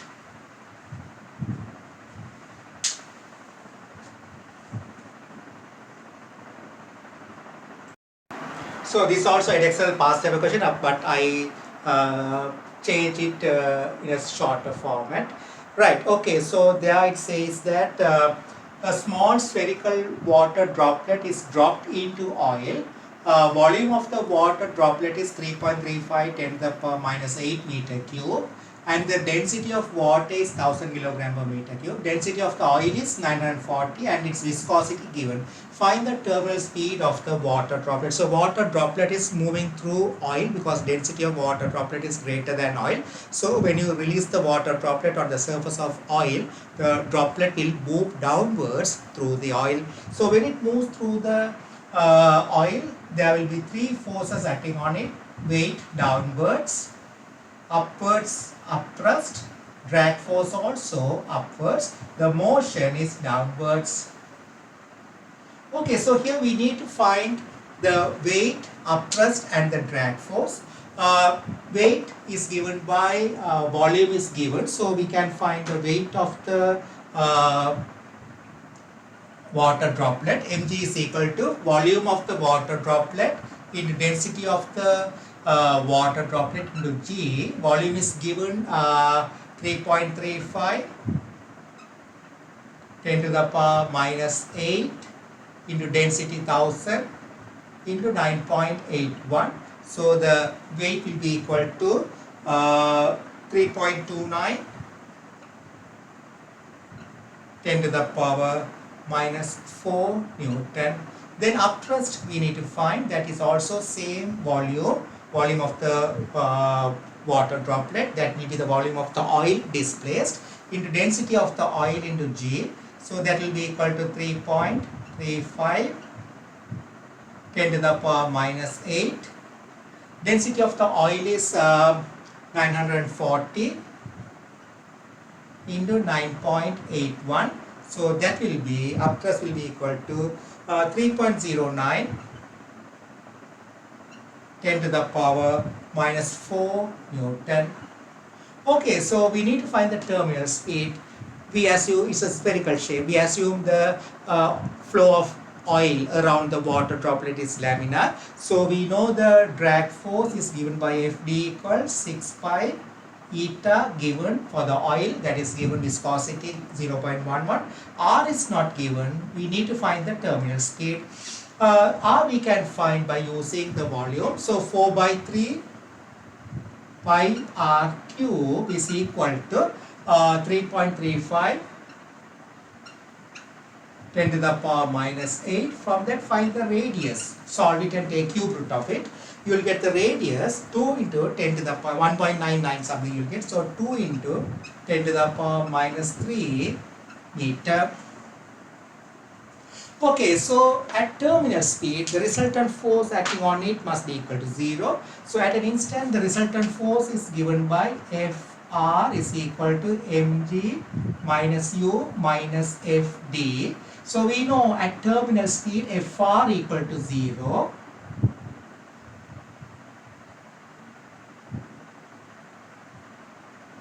Fr equal to 0. Therefore, mg minus u minus Fd equal to 0. We know mg, we found it 3.29,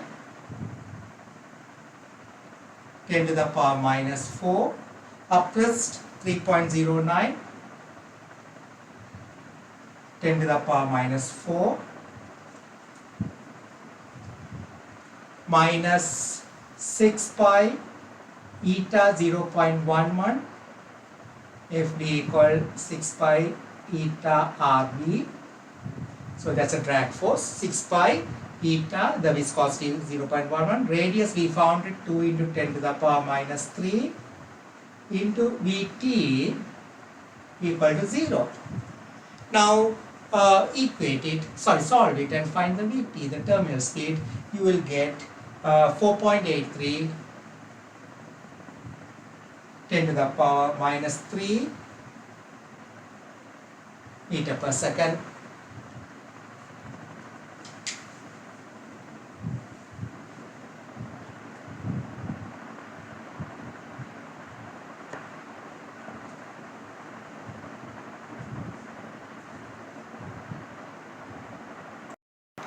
Okay, so this is also a past paper question at Excel.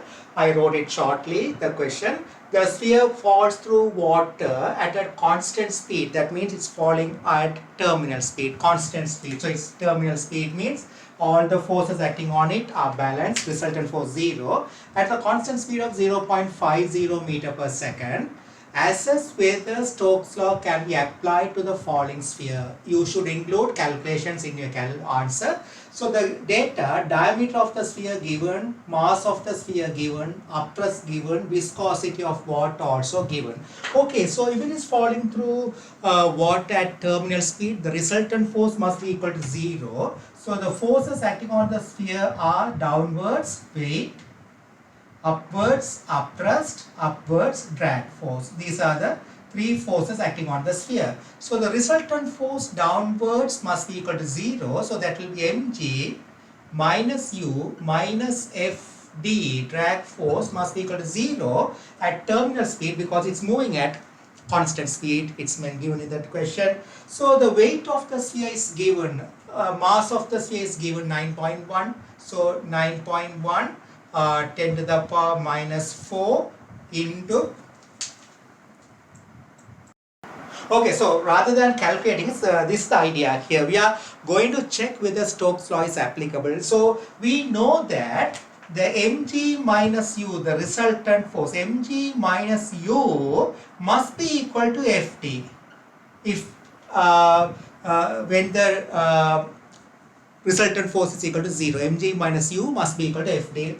Okay, so there we will find the required Fd because we don't know that drag force, whether we can use the Stoke's law, we don't know. So we'll find the mg minus u, that is equal to Ft when the sphere moves at terminal speed, and we'll find the required drag force to have a terminal speed.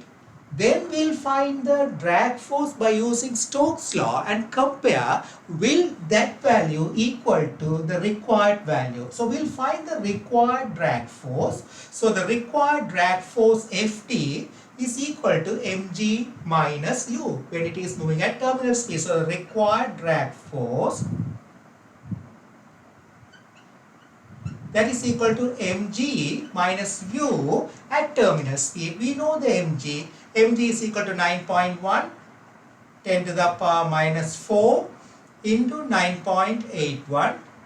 The upthrust also given 1.1, 10 to the power minus 3 newtons. So the required drag force to move the sphere at terminal speed, the required drag force is 7.827, 10 to the power minus 3 newton.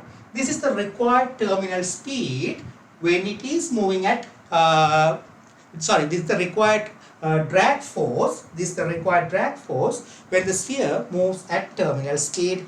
Okay, So we will check whether the Stokes law can provide this value of drag force. So if it is obeying Stokes law, that will be given by 6 pi eta RV. So the speed we know 6 pi. The viscosity is given as 8.9 10 to the power minus 4. The radius is given, the diameter of the sphere is given 6 into 10 to the power minus 3. So the radius will be 3 into 10 to the power minus 3, half of the diameter, into speed 0.50. Solve it. Newton. When we solve, the drag force which could be provided by, according to the Stokes law, at this speed is given by, will be 2.52 10 to the power minus 5 Newton, which is much smaller than the required drag force to have the terminal speed. So that means here we can't use Stokes law. So because Stokes law can give only a lower drag force when it is in laminar flow, but the required drag force is this much, 7.827 10 to the power minus 3, to keep the sphere at terminal speed. So in this, after this calculation, you should give the conclusion that Stokes law cannot be used in this motion of the sphere. Stokes law cannot be used for this motion of the sphere. That's the conclusion you should give, because the drag force provided by the Stokes law is much smaller than the required drag force to keep the sphere at terminal speed. Okay, so the next question, January 2021, question 18, WPH 0101 paper, Edexcel IAL, January 2021, question 18. So I am not writing the question. A spherical polystyrene bead is immersed in oil. The bead has diameter 4 into 10 to the power minus 3 meter. It's released and moves upwards through the oil at constant velocity. Complete the free body force diagram. That's the A part. Complete the free body force diagram below to show all the forces acting on the bead. So there, A part. The sphere is drawn and one force is marked on it, that is upthrust. So it's moving upward direction at constant velocity. So the resultant force is 0. So it has weight downwards, and there will be drag force also downwards. So the total length of the arrows must be equal, total downward length must be equal to total upward length, eye level. So this is weight, you can write it in words.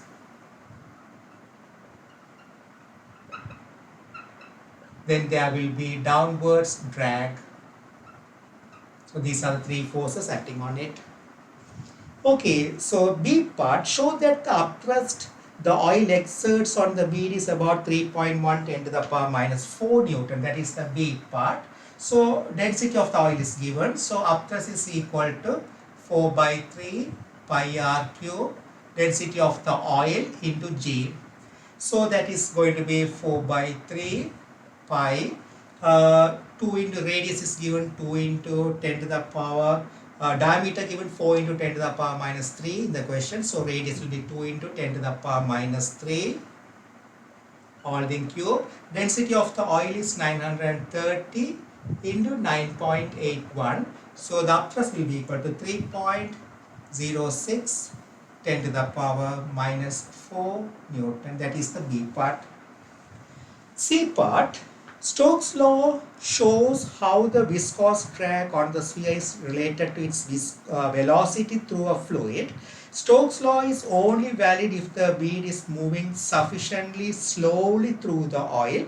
State the reason for this condition. So just one mark. Why should it move at lower speed? Then only the fluid flow around the bead should be laminar. That's the answer. Fluid flow around the bead or sphere should be laminar. Therefore, it should move at lower speed. Then only we can use the Stokes law. That's the answer for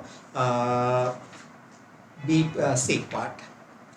C part first part. Yes, C part first part. Now C part second part is the main purpose of this question I am discussing. C part second part.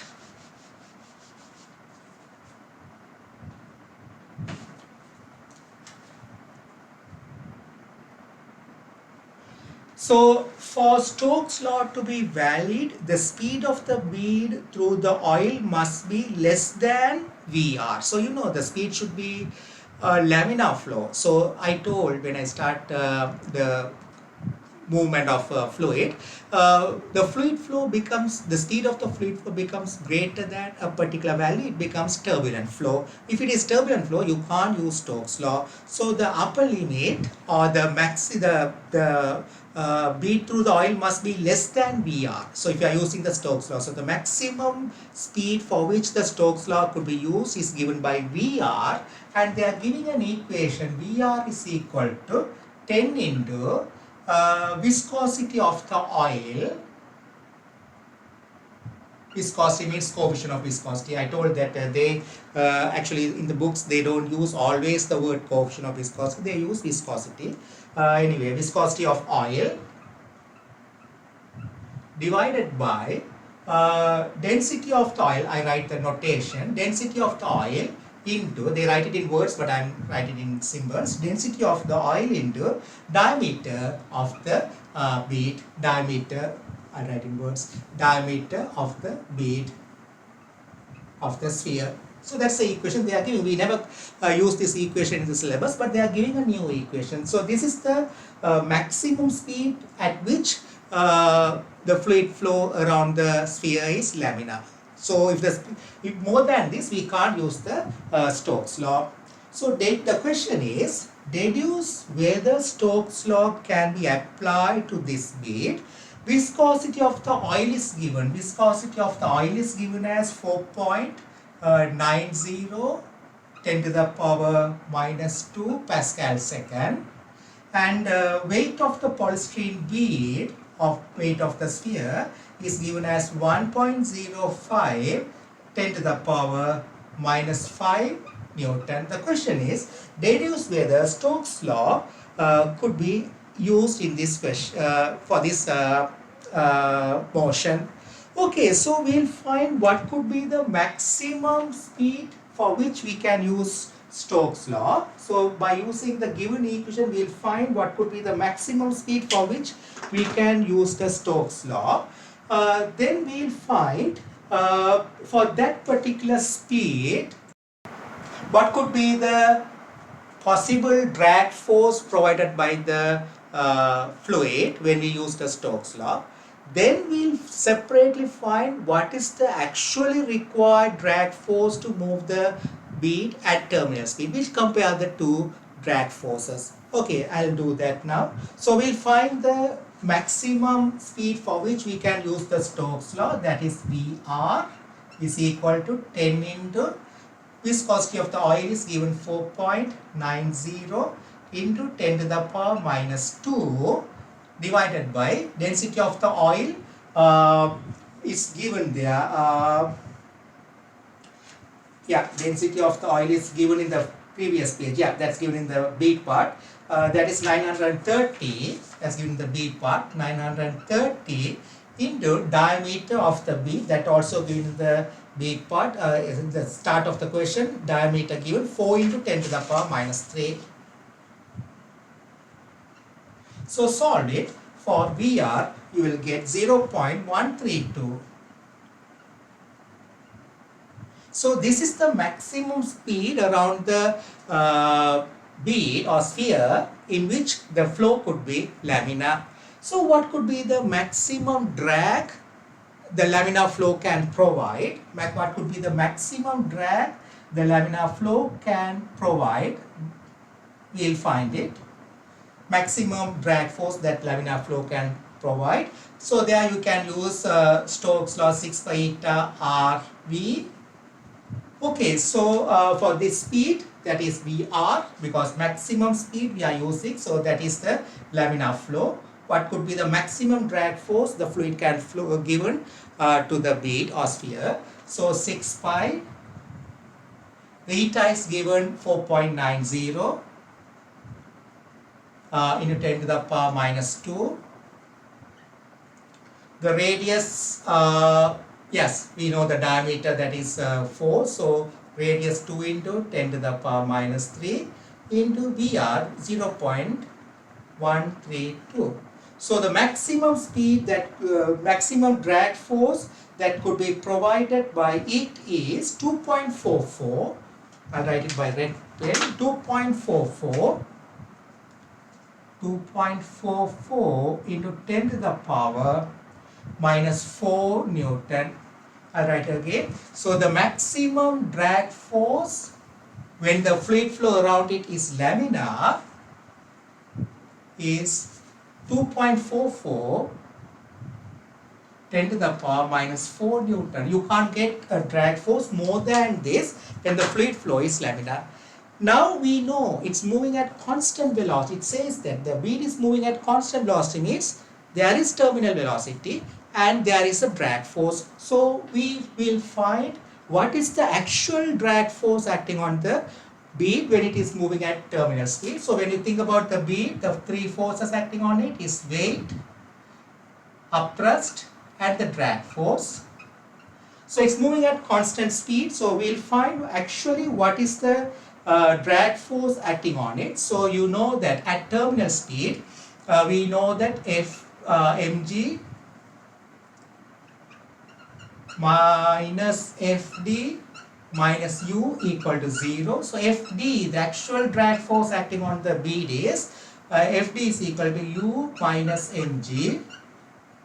Okay, so u minus mg, we already found the upthrust in the previous part, that is part B, which is 3.06 10 to the power minus 4, 3.06 10 to the power minus 4, and the weight we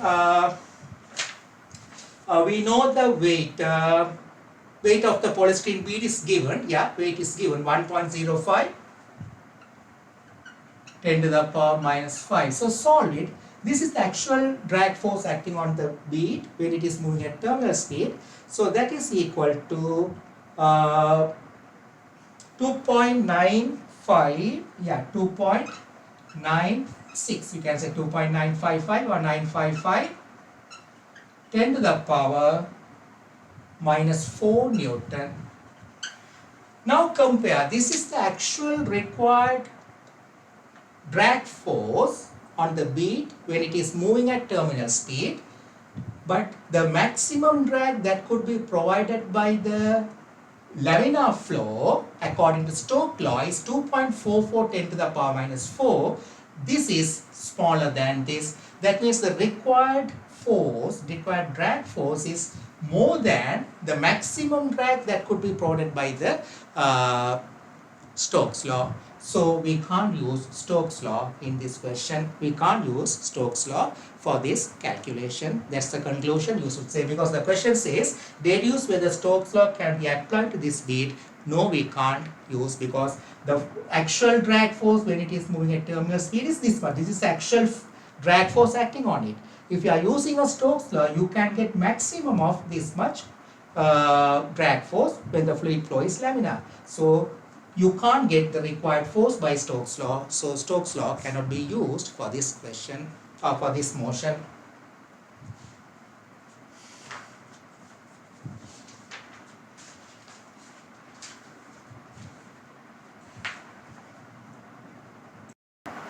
Okay, I hope you understood this whole lesson. I'm not discussing the experiment, how to find the coefficient of viscosity by using taller cylinder with transparent liquid.